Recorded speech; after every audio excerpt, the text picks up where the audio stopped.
Un bacio. Sì, un semplice bacio. Ho voglia di questo. Di un bacio.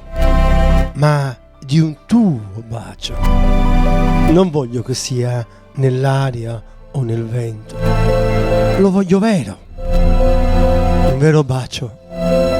Come quelli che si danno i bambini senza mettere l'interesse per altro. Ma baciarsi solo per il gusto di farlo, il gusto di assaporare il tuo sapore, il tuo calore, quella voglia di baciarti per averti qui con me. Voglio semplicemente questo.